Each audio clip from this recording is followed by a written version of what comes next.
Assalamualaikum warahmatullahi wabarakatuh. Perkenalkan, nama saya Naimatul Jannah, NIM 20110101005. Di video ini saya akan membahas tentang ciri-ciri belajar. Yuk, simak video selanjutnya. Ciri-ciri belajar yang pertama, belajar berbeda dari kematangan. Belajar dan kematangan adalah dua aspek yang berbeda. Mengapa demikian?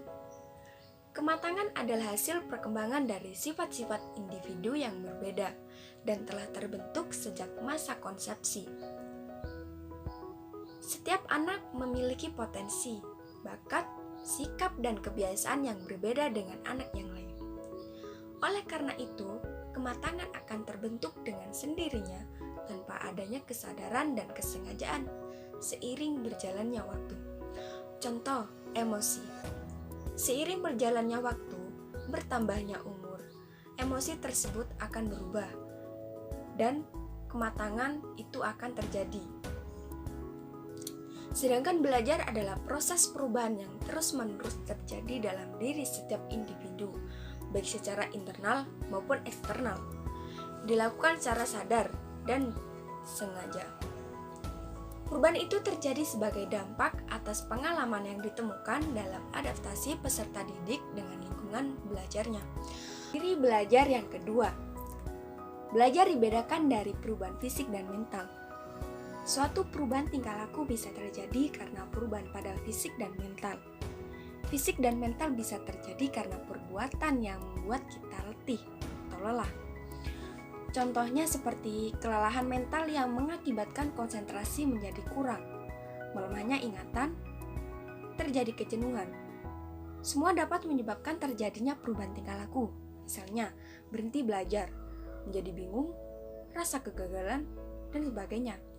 Tetapi perubahan tingkah laku tersebut tak dapat digolongkan sebagai belajar.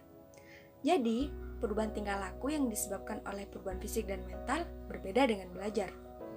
Contohnya, seperti sedang sakit atau habis tertimpa musibah.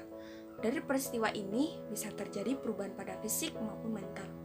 Kejadian ini tidak bisa dikatakan hasil belajar. Ciri belajar yang ketiga, belajar berhubungan dengan perubahan tingkah laku dan hasilnya relatif tetap. Reber dalam buku Psikologi Pendidikan mendefinisikan belajar dalam dua pengertian. Pertama, belajar sebagai proses memperoleh pengetahuan, dan kedua, belajar sebagai perubahan kemampuan bereaksi yang relatif langgeng sebagai hasil latihan yang diperkuat. Sedangkan Kimball mendefinisikan belajar sebagai perubahan yang relatif permanen di dalam behavioral potentiality atau potensi behavioral yang terjadi sebagai akibat dari reinforced practice atau praktik yang diperkuat. Dari definisi tersebut dapat disimpulkan bahwa belajar merupakan suatu proses memperoleh pengetahuan dan pengalaman dalam wujud perubahan tingkah laku dan kemampuan bereaksi yang relatif permanen atau menetap karena adanya interaksi individu dengan lingkungannya. Contoh, kelincahan seseorang dalam bersepeda. Setelah belajar, tidak akan hilang begitu saja. Akan tetapi terus dimiliki bahkan akan semakin berkembang seiring dengan proses belajar dan latihan yang dilakukan. Setelah membahas ciri-ciri belajar, selanjutnya akan membahas perubahan yang dihasilkan dari belajar. Menurut Muhammad Surya 1997 mengemukakan ciri-ciri perubahan yang dihasilkan dari belajar. Yang pertama, intensional, disadari dan disengaja.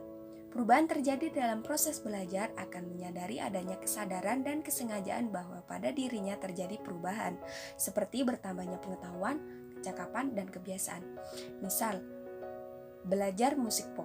Kita dalam belajar musik pop pasti adanya kesadaran dan kesengajaan dalam belajar musik tersebut. Yang kedua, continue, perubahan yang berkesinambungan. Perubahan yang terjadi karena proses belajar akan berlangsung berkesinambungan. Misalnya, belajar alat musik. Ketika kita pertama belajar musik dengan genre pop, maka akan seterusnya berlanjut ke genre selanjutnya. Dan begitu seterusnya secara berkesinambungan. Yang ketiga, fungsional. Suatu perubahan akan menyebabkan perubahan berikutnya dan akan bermanfaat bagi proses belajar selanjutnya. Contohnya, setelah belajar musik pop, kita belajar musik bergenre jazz, dangdut, dan sebagainya. Nah, dari sana kita akan merasakan manfaat dari sebelum belajar dan sampai mahir menguasai semua genre. Yang keempat, positif.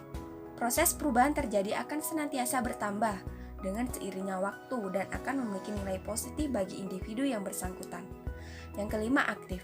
Perubahan akan terus bertambah, tidak hanya sampai mahir satu hal saja, tapi akan bertambah dan bertambah. Yang keenam, permanen. Perubahan yang terjadi akan bersifat permanen dan tidak bisa hilang begitu saja. Yang terakhir, keseluruhan. Perubahan tingkah laku pada proses belajar terjadi secara menyeluruh, baik dalam sikap, keterampilan, pengetahuan, dan sebagainya. Mungkin cukup sekian dari saya, kurang lebihnya mohon maaf. Assalamualaikum warahmatullahi wabarakatuh.